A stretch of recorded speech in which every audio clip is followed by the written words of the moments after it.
In his book, The Light in the Heart, author Roy T. Bennett says, "Some things cannot be taught. They must be experienced." I would certainly agree. In fact, I would double down and say we're significantly and profoundly formed by our experiences. I find it kind of fascinating how this plays out because I think it happens in two ways. We'll call them like two buckets, right? The first one we'll call the routine. Now, most, if not all of us here, have some kind of routine that our daily lives follow, whether it's one we've crafted for ourselves or it's been prescribed to us. For the majority of us, it goes something like this.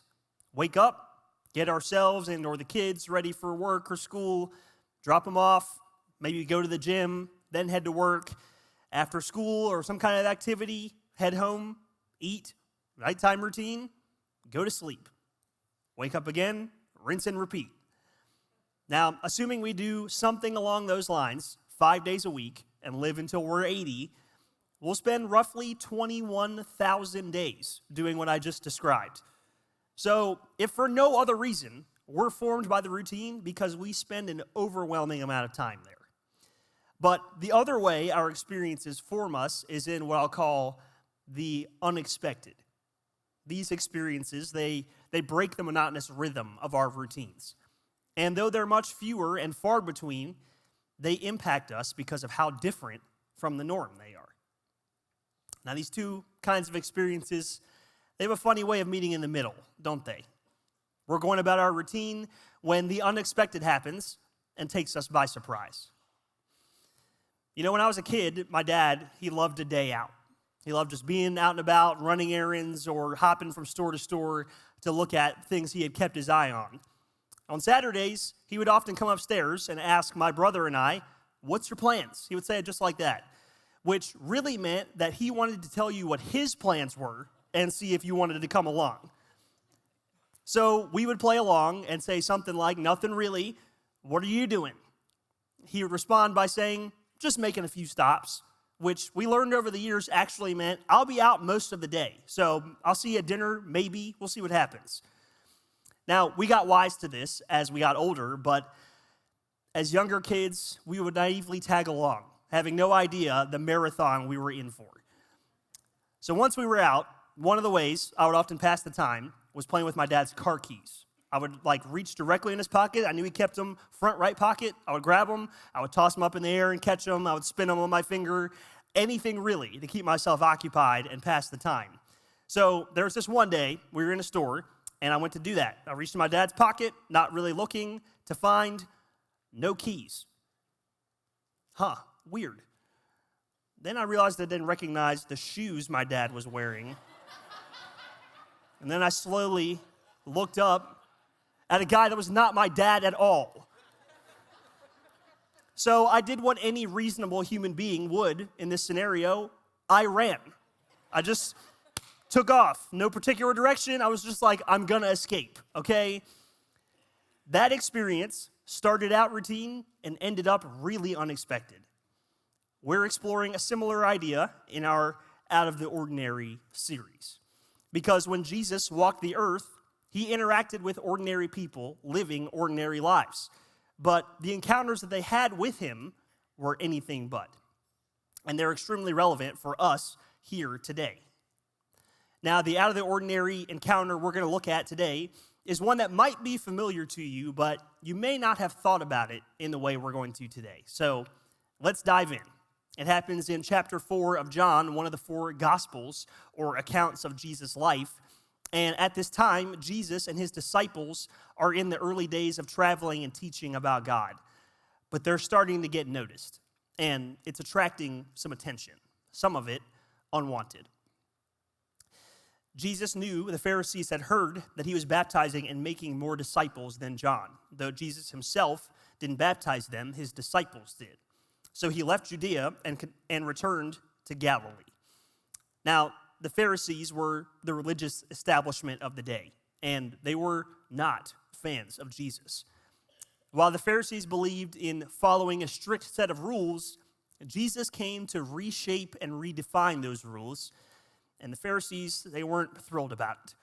So Jesus decides that he and his disciples need to retreat, to head back to where they kicked off this ministry and regroup. Let's keep reading. Jesus, had to go through Samaria on the way. Eventually, he came to the Samaritan village of Sychar. Jesus, tired from the long walk, sat wearily beside the well about noontime. Now, I want to pause right here because this is already kind of weird and out of the ordinary. First, let's talk about the setting, the well. For those of us who are familiar with this story, we don't stop to think much about the well and its purpose. While you and I have pretty much unlimited access to water, that wasn't the case in Jesus' day.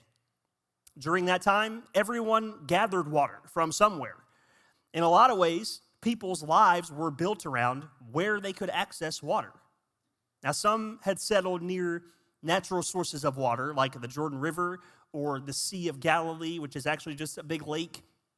But for many people, their homes were in a desert landscape, meaning they had to be a little more creative to access water. So when they found a natural source of water underground, they dug a well. And then towns and settlements would be built around that well because water was the heartbeat of the community. People would travel to the well and use jugs or jars to collect water for, well, everything. To drink, to clean, to cook, you name it. Now, another thing that's out of the ordinary here is that it says Jesus had to go through Samaria to get to where he was going. But the fact is that he really didn't have to go that way. Maybe you'll resonate with this. Think about the last time you went somewhere you've never been, or maybe it's somewhere you've only been once or twice. You punch the address into your Maps app, and it says, this right here is the most direct, shortest, and energy-efficient route. Except, you know enough about the area to know that you don't want to go that way. This happens to me all the time. During the day, I don't really want to be on main highways with the rest of planet Earth. No offense to y'all. I'm just, I'm doing my own thing. So I'll go clear out of my way, defying the Maps app, to take a totally backwards and inefficient backroads route. Unless it's dark. Then I don't want anything to do with the back roads. Some of y'all are with me. I'll go out of my way, take a 20-minute detour to get on a well-lit, multi-lane highway. You can ask my wife, it drives her insane. That's not what we're talking about here when it says Jesus had to go through Samaria. Because through Samaria would have been the preferred route from Google Maps or Waze. It was the most direct route to get to where he was going. There was just one problem. It was also the most dangerous route he could have taken. Think with me for a second about a famous feud that you know. Maybe some of y'all thought about the Hatfields versus the McCoys, the Jets versus the Sharks. Gangs, not hockey teams. Kendrick versus Drake, although I'd argue that feud is over if it ever was one. I'll give you one to add to your list. In fact, you can probably rip up the list because Jews versus Samaritans was the worst of them all. This wasn't dislike. It wasn't a rivalry or a feud. This was hatred. They hated each other. I don't have time to get into all the reasons behind it today, but because of their conflicting beliefs about God and how to follow him, Jews and Samaritans wouldn't talk to each other or look at each other. In fact, they would go to great lengths to avoid being anywhere near each other. There were other routes that Jesus, a Jewish man, could have taken. Longer and less direct, sure, but much, much safer. But Jesus didn't do that. In fact, he felt he had to go through Samaria. Why? Because he wasn't just passing through. He was there for a reason, one that we're going to see in a few minutes.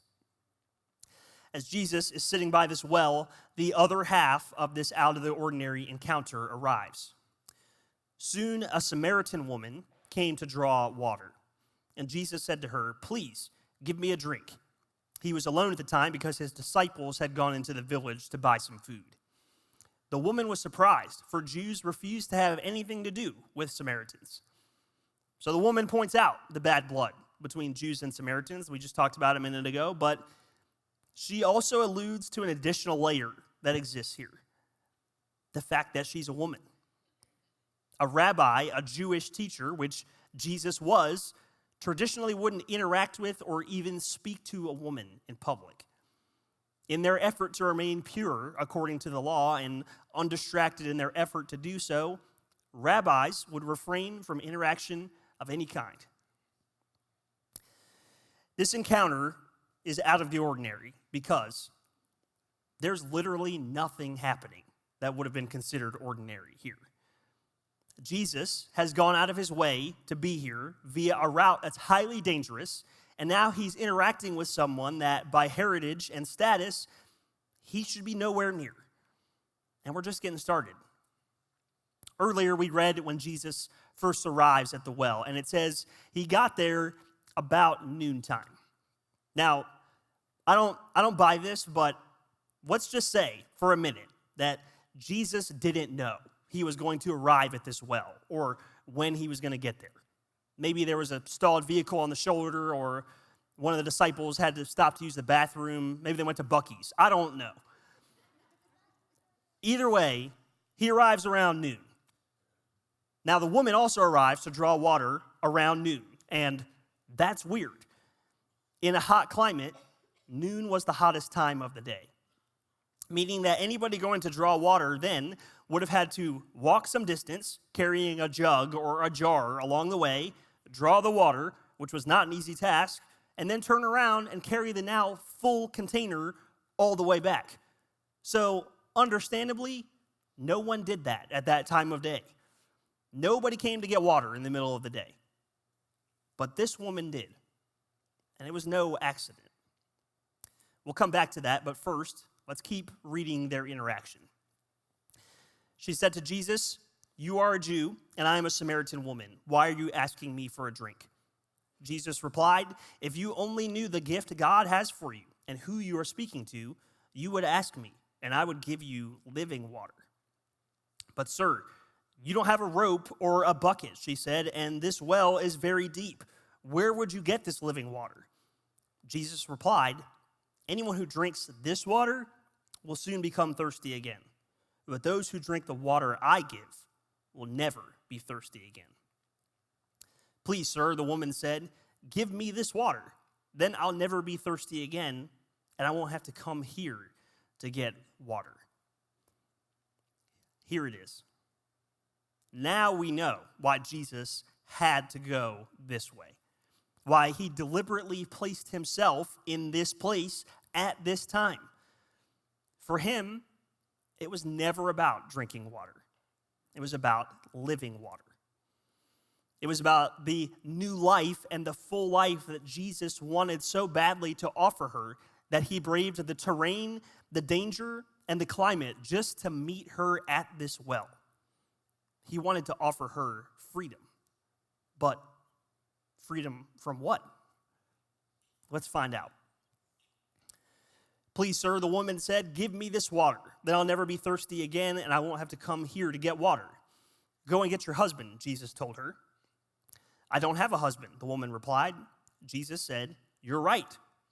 You don't have a husband, for you have had 5 husbands, and you aren't even married to the man you're living with now.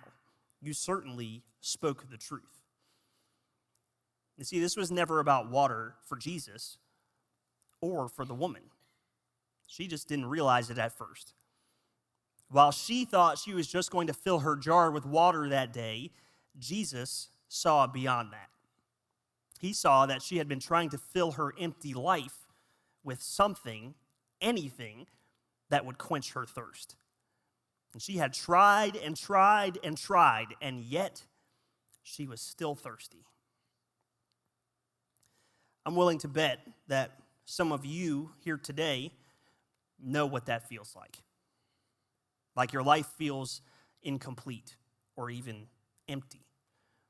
Like you've been trying any way you know how or with anything you can get your hands on to fill the empty space. Maybe you've even made choices along the way that you normally wouldn't just because you thought they might provide the fix you needed. And now, those choices have made you feel like an outcast. Maybe in your own way, you're going to the well in the heat of the day to avoid the judgment and the feeling of shame you're confronted with around others. And maybe, just maybe, you think the notion of living water, of knowing God, of being sought out, forgiven, and accepted by Him just isn't for you. Maybe you think you've done too much wrong. You're too far gone. You're disqualified. I'm here to tell you today that couldn't be further from the truth. Because in the same way Jesus desired to offer the woman living water, He wants to do the same for you. The woman felt disqualified, like she wasn't good enough, in a lot of the ways that you might. Maybe it's because of your status. For the woman, it was, well, because she was a woman. As I talked about earlier, their status in society was that they were looked down upon and considered less than. Man, it's a really good thing. We don't have any problem with that in our culture today, right? Wait, never mind. Maybe your social status is the thing that you feel like disqualifies you from a relationship with God. You're not in the right tax bracket. You don't have a good enough job or a nice enough house or car. For any number of reasons, you feel like because of your place in the grand scheme of society, God's not for you. Now, that ties into the second way you might feel disqualified, because these two, they really go together. We'll call this second one, them, not me. Them, not me. In other words, God is for those people. He wants them. And because I'm not like them, He doesn't want me. For the woman, she believed this because she was a Samaritan and Jesus was a Jew. And as I said before, this really goes hand in hand. These two go together. The subtle difference here is this one, status, is about you and what you don't have. This one, them, not me, is about what others do have, and by comparison, what you don't have. So, if this is your disqualifier, who is it that you feel that way about? Who are you comparing yourself to? Maybe it's the people I talked about a minute ago. The people in a different tax bracket, people with a better job or a nicer house or a car. Or maybe it's something deeper than that. Maybe you think God is for people who grew up knowing about Him. People who come to church every week, not once a month or maybe less than that. Maybe He's for those people who are able to really lean into Him in the middle of crisis, and not you, because you're overwhelmed by anxiety instead. If either one of those disqualifiers is you believe it separates you from knowing God, I want to show you some words from Jesus Himself. Jesus often taught using parables, fictional stories that He used to illustrate a spiritual truth. And one of the most famous of those parables says this: if a man has 100 sheep and one of them gets lost, what will he do? Won't he leave the 99 others in the wilderness and go to search for the one that is lost until he finds it? And when he has found it, he will joyfully carry it home on his shoulders. When he arrives, he will call together his friends and neighbors, saying, "Rejoice with me, because I have found my lost sheep." Just to be completely clear, this story, not about sheep. It's about how God would stop at nothing, would leave the pack and go searching to find you. No matter what your social status is, no matter how much more worthy or qualified others may appear to be. That was true for the woman at the well that day. Jesus didn't see her lowly social status or see her at the bottom of the societal pyramid.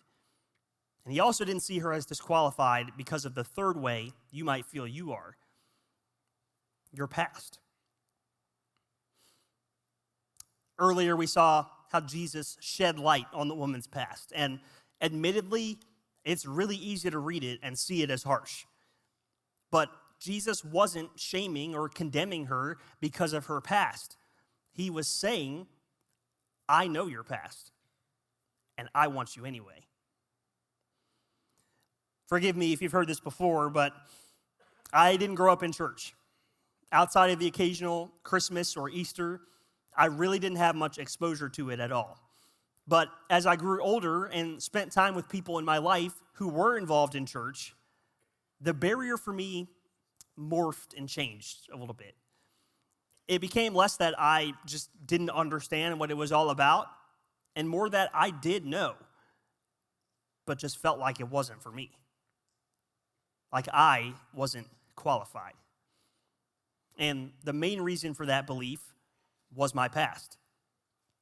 When I thought back over my life, particularly my younger adult years, I saw the people I had hurt, the relationships I had tainted, the people who looked to me and relied on me to be there, but I wasn't. The opportunities I hadn't taken advantage of or stewarded well. The years I had wasted just spinning my wheels, not really doing anything with my life. I thought that was more than enough reason for God to not want me or anything to do with me for that matter. I can relate to the parable we just read because I felt like the one sheep who had run away. And I thought God was just fine with me running off because he had at least 99 who were more worthy of his love than me. But I was wrong. And God showed me that I was wrong. Through his unending grace, God has continued to chase me down far more than I deserve. He's shown up in ways that make it impossible to deny that it's him.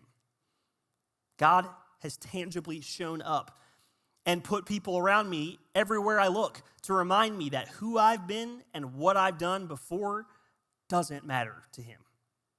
That he wants me, that I'm not disqualified, and that he still offers me his living water. That's what Jesus came to tell the woman that day. That's why he walked over 700 miles to be there at the same time as her. It's why he took the most dangerous route he could have when he could have taken a detour instead. It was never about water from that well. It was all about offering her the living water that only he could provide. And it was about telling her that her status, her differences from others, and her past didn't matter because Jesus left the 99 to chase after her. And when he did, this is how she responded. The woman left her water jar beside the well and ran back to the village, telling everyone, "Come and see a man who told me everything I ever did." She left her jar. The very reason she made the journey that day to draw water from that well didn't matter anymore. Because she no longer had to try to fill the empty water jug of her life with anything she could find. She had living water. She had a relationship with the God who left the pack to find her. Not only that, she says, "Come and see a man who told me everything I ever did." Now, I want to add to this just a little bit because I feel like what she's saying is, this man knew everything I've ever done. All the mistakes I've made, all the things I've chased, everything in my past that I regret, and yet he still wanted me. He came to find me. That was true for me, and it's true for you too. Because there's nothing that disqualifies you from knowing and having a relationship with God. He knows everything you've ever done, all the good and all the bad. And no matter what it is, he wants you right here today. So I want to invite you. Come and see a God who knew everything I've ever done and still wanted me. Come and see a God who knows everything you've ever done and still wants you. Because no matter what you've done before or where you are today, God is ready and waiting to quench your thirst. You don't have to draw water from the well of life to fill your jar, because there's nothing better than the living, holy water that God is waiting to offer you. God, I'm on my knees again. God, I'm begging, please again. I need you. Oh God, I need you. Walking down this desert road, water for my thirsty soul. I need you. Oh God, I need you. Your forgiveness is like sweet, sweet honey on my lips. It's like the sound of a symphony to my ears. It's like holy water on my skin.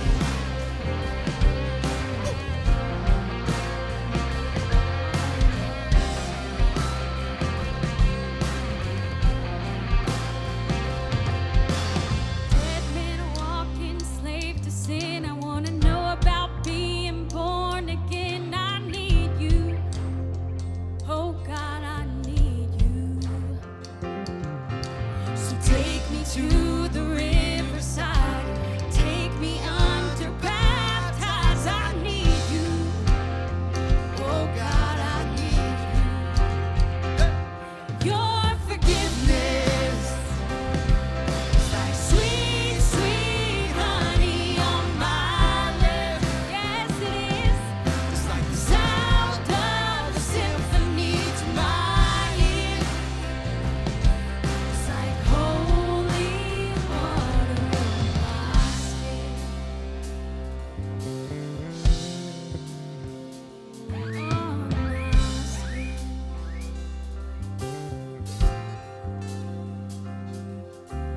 I don't want to abuse your grace. God, I need it every day. It's the only thing that ever really makes me want to change. I don't want to abuse your grace. God, I need it every day. It's the only thing that ever really makes me want to change. I don't want to abuse your grace. God, I need it every day. It's the only thing that ever really makes me want to change. Oh, I don't want to abuse your grace. God, I need it every day.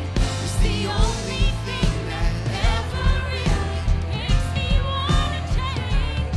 Your forgiveness is like sweet, sweet honey on my lips. It's like the sound of a symphony to my ears. It's like holy water. Your forgiveness. Oh, it's like sweet, sweet honey on my lips. Yes, it is. It's like the sound of a symphony to my ears. It's like holy water on my skin. It's like holy water on my skin. Oh, it's like holy water. The holy, living water that Jesus offers is available to you right now. You can stop thirsting and searching for acceptance and fulfillment and purpose. Come and see this man, the Son of God, who knows everything about you, your status, your past, your present. Take him up on his offer for living water and discover a life unlike anything you've ever known before. Now, if we can help you with that, then please let us know. You can email me at mark.tapscott@pccwire.net, or you can fill out a Connect card on our website, and I'll be glad to get back to you. Don't miss the conclusion of this Out of the Ordinary series next week. We'll see you then.